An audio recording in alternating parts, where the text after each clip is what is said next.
Hi, and thanks for joining me on the third and final part of the Top End Rebuild series. If you're new here, I have to tell you that parts 1 and 2 of this video series probably capture enough information for you to replace the top end on your bike. This third and final part is focused on safely bleeding each of the fluid systems connected to the engine. I also show you my preferred gearbox and two-stroke oil. In the final 4 minutes or so of this video, I show you how I complete the first heat cycle on the new piston and rings. If you enjoyed the content of this video, please consider subscribing to the channel. If you have any questions, please leave a comment below and I'll be sure to get back to you as soon as possible. Thanks again, and I hope you enjoy it. Put that in there.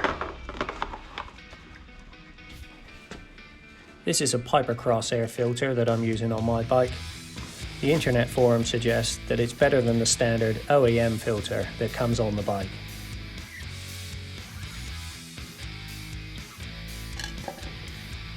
Don't need too much.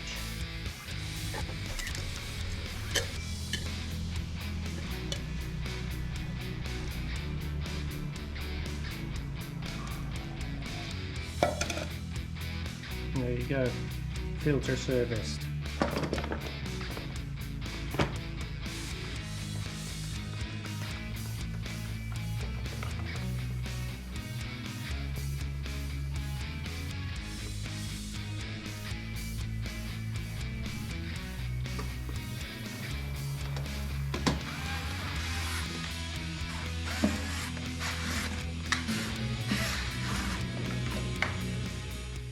Here I'm about to show you how I bleed or vent the two-stroke oil system on the bike. There are a few methods of doing this, but this is how I do it and I've had no problems so far. Start by connecting the larger 5mm tube to the primary side of the pump. To firmly secure the tube, I'm using a 9mm single ear stainless steel clip.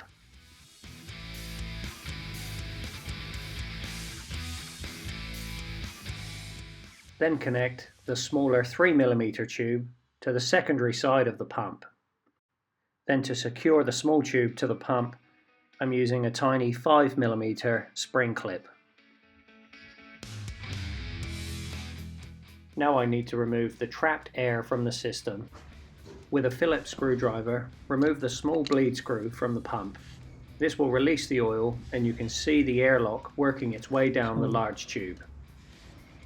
When the oil has finished bubbling out of the pump and you can see there is no air left in the tube, you can put the screw back in.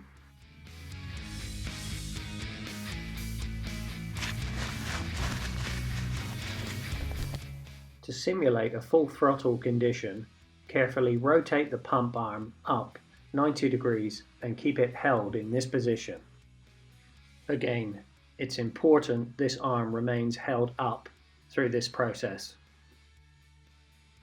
Then carefully attach the drill-in socket to the pump drive shaft. For me, a 7mm socket fitted perfect. With the drill in reverse and kept a constant and moderate speed, I simulated the turnover of the engine. Pay careful attention how the oil is moving up the small tube towards the carburetor. Keep the oil moving at this speed and you should be okay.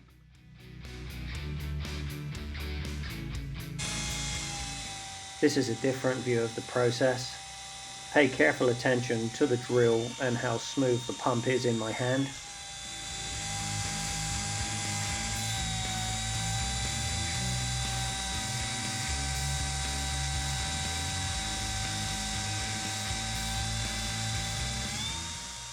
Soon you'll see the oil travel up the clear tube into the carburetor.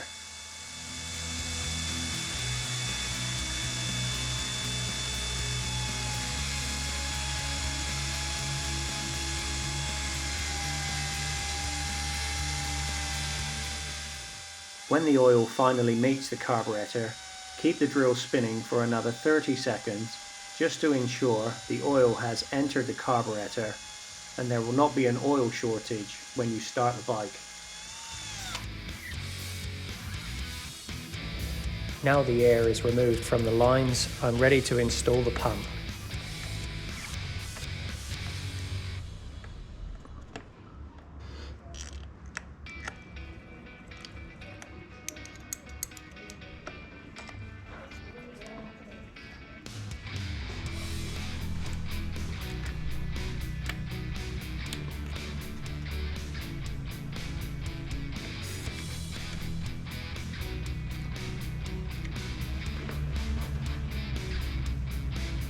If you look closely at the moving arm of the pump, you'll notice that up the top there is a small notch. With the cable connected to the pump and the throttle in the off position, the lines should line up.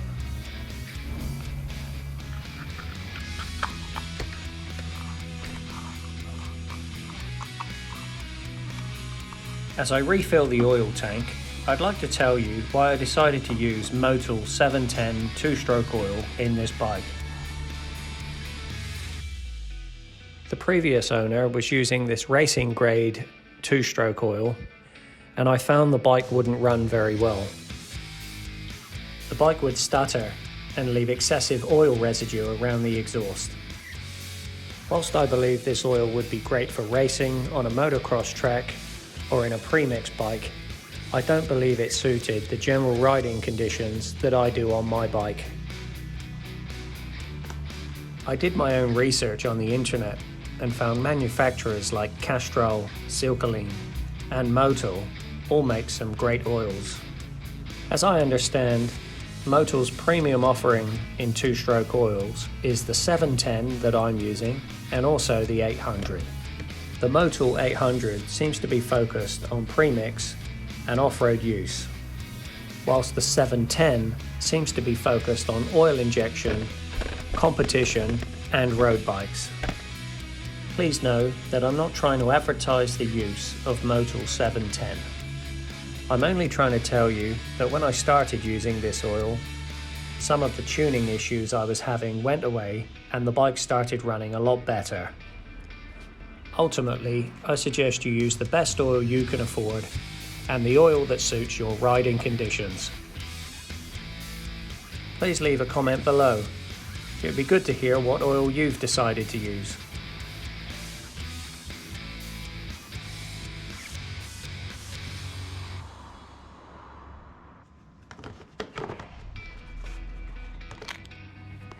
Here I'm using a new M6 copper crush washer on the bolt that drains the coolant.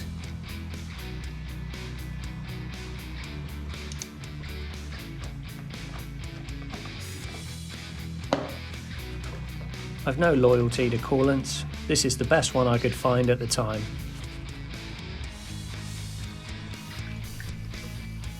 You can see the coolant reservoir is completely filled to the top. When I loosen this bolt, it releases the airlock and the coolant drains through the system. Just repeat this process 3 or 4 times until the coolant level remains high.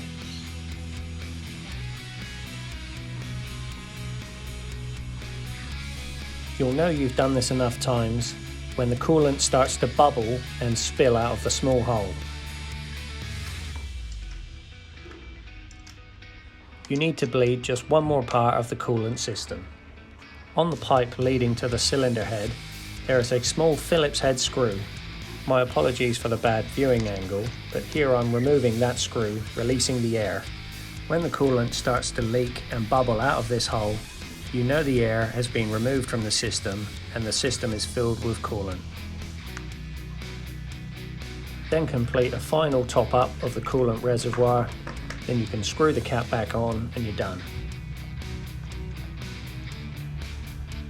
Here you can see the nylon washer on the sump plug is completely gone. So I'm using a new M12 copper washer to replace it.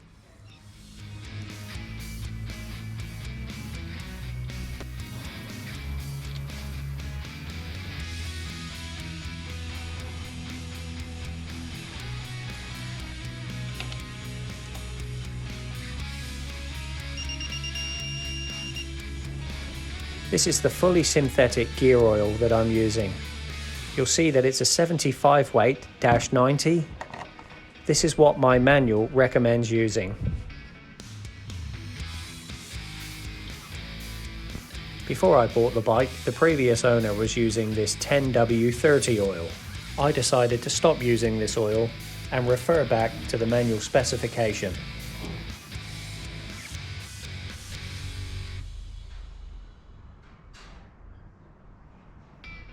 The Gearbox takes 600 milliliters of oil. You can check the levels correct in the sight glass.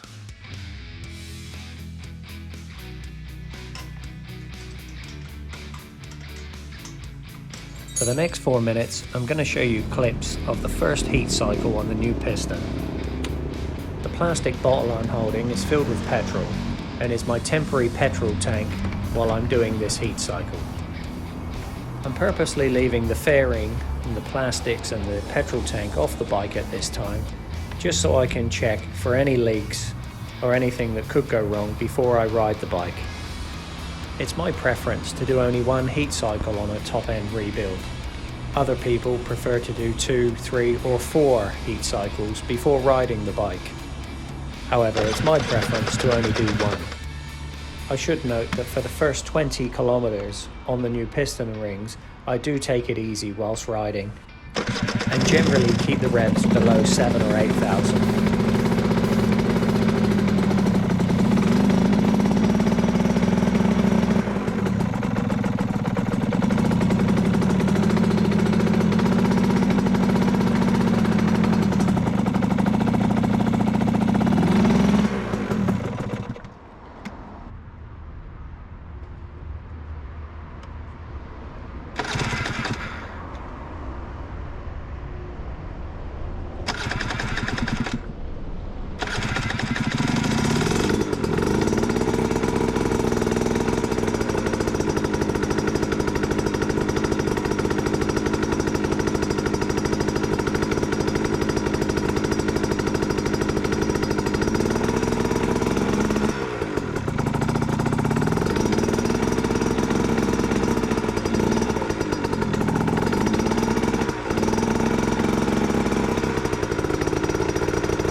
Thanks for watching another Tom Did It video. Please look out for my upcoming videos. They will be focused on carburetor tuning and increasing the performance of the bike by increasing the compression in the engine. I'll see you on the next one. Bye for now.